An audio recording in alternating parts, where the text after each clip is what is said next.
Berikutnya, mohon bersiap-siap Bapak Profesor Dr. Yusril Iza Mahendra. Dipersilakan. Waktu masih sama, 10 menit juga. Silakan Pak Yusril. Assalamualaikum warahmatullahi wabarakatuh. Bapak-bapak, panitia penyelenggara konvensi, bapak-bapak dan ibu, para peserta konvensi, hadirin hadirat yang saya muliakan. Banyak orang bertanya kepada saya, kalau Anda terpilih menjadi Presiden Bung Yusril, langkah apa yang pertama kali Anda lakukan?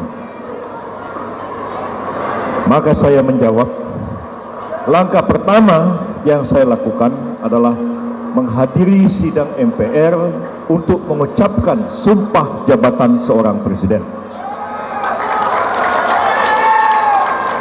Mengapa? Tanpa mengucapkan sumpah jabatan seorang presiden, maka saya tidak mempunyai legalitas untuk bertindak sebagai seorang presiden meskipun saya telah terpilih dalam pemilihan presiden sebagai Presiden Republik Indonesia.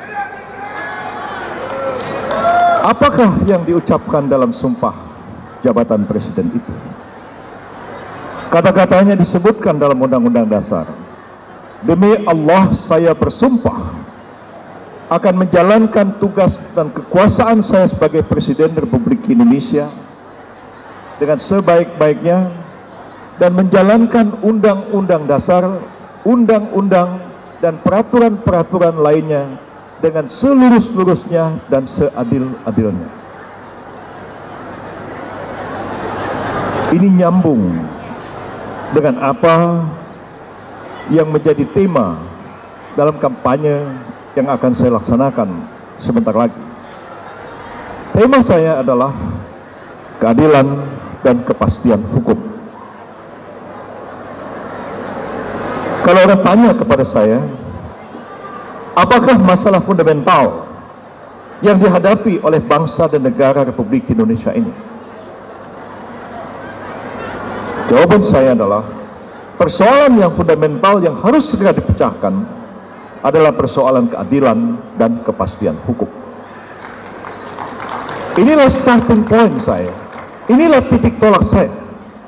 Kalau saya tidak menjawab apa yang menjadi persoalan fundamental yang dihadapi oleh bangsa ini, maka meskipun seseorang terpilih sebagai presiden, dia tidak tahu apa yang harus dia kerjakan sebagai seorang presiden.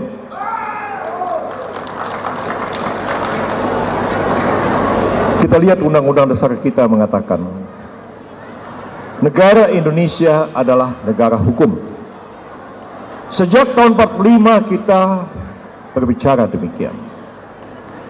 Pemerintah telah silih berganti, baik era Soekarno, era Soeharto, dan era sesudahnya. Pertanyaan kita adalah, pernahkah presiden kita itu sungguh-sungguh memberikan perhatian kepada persoalan hukum yang dihadapi oleh bangsa dan negara ini? Pernah atau tidak?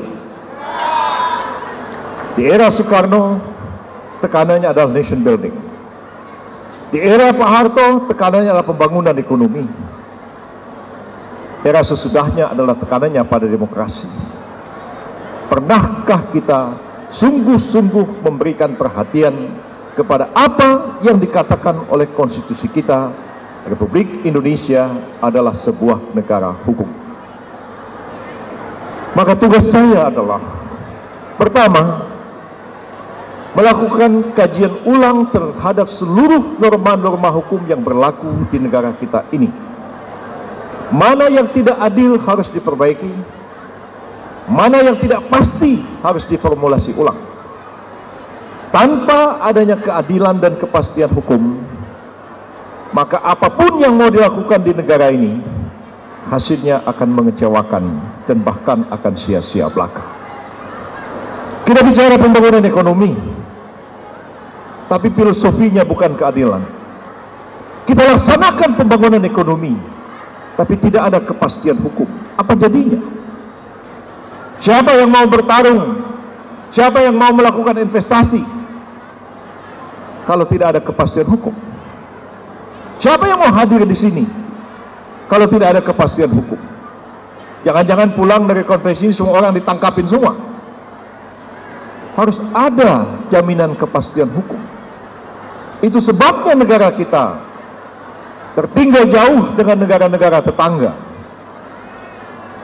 Walaupun mereka merdeka belakangan dari kita, salah satu sebab utamanya adalah kita tidak memulai pembangunan bangsa kita dari konsep keadilan dan kepastian hukum itu. Kalau tidak ada kepastian, kita mau bikin apa? Sekarang, coba Anda lihat apa yang dilakukan oleh BPN.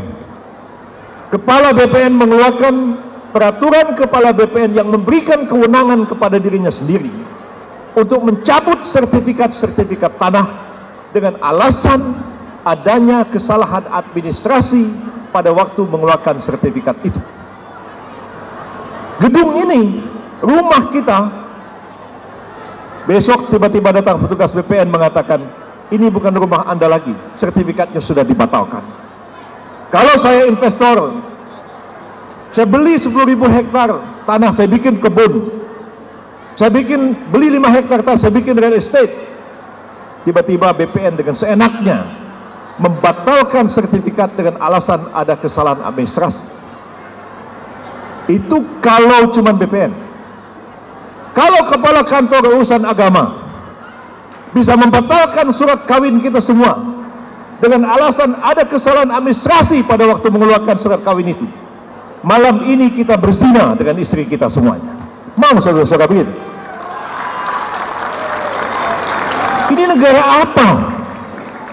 Tidak ada jaminan kepastian hukum.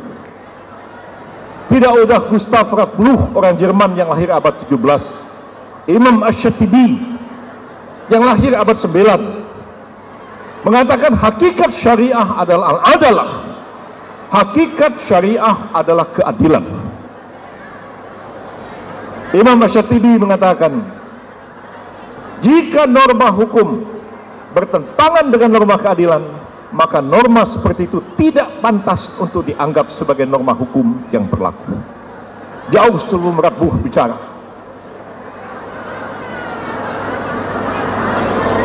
Lalu dia mengatakan, hukum itu harus qat'i, harus tegas, tidak boleh hukum itu multitafsir. Tugas seorang presiden bukan hanya menegakkan hukum, tapi setengah kekuasaan legislatif ada di tangan presiden. Presiden bersama DPR membentuk undang-undang, presiden keluarkan peraturan pemerintah, presiden keluarkan peraturan presiden, dan seterusnya. Presiden harus paham persoalan-persoalan hukum ini. Kedua, presiden harus mempunyai kebijakan penegakan hukum. Tidak seperti SBY sekarang. Kalau ditanya pada SBY, dibilang, Pak Yusril, saya nggak ngerti urusan hukum, saya tidak mau campuri. Presiden memang tidak bisa campuri urusan hukum kalau sudah diserahkan ke pengadilan. Itulah artinya separation of powers antara yudikatif dengan eksekutif. Tapi kebijakan penegakan hukum ada di tangan presiden. Jangan beri jaksa, jangan beri polisi kesempatan untuk menangkapi orang seenaknya, menakut-nakuti orang seenaknya, menyatakan orang jadi tersangka seenaknya, lalu kemudian dijadikan ATM, uangnya diperasin oleh polisi, diperas oleh jaksa. Bagaimana kita mau menegakkan negara hukum? Bagaimana kita mau menegakkan dan memberantas korupsi kalau aparatur penegak hukumnya juga melakukan praktek-praktek korupsi? Korupsi tidak bisa diberantas dengan cara-cara korupsi juga. Alangkah banyak di daerah-daerah itu. Alangkah banyak di daerah-daerah ini pejabat-pejabat pemerintah yang baik. Dicari-cari kesalahannya, diperes, dijadikan ATM. Kalau tidak mau kasih duit, dinyatakan tersangka, dilimpahkan ke pengadilan tipikor. Salah nggak salah, dibangun opini melalui media massa.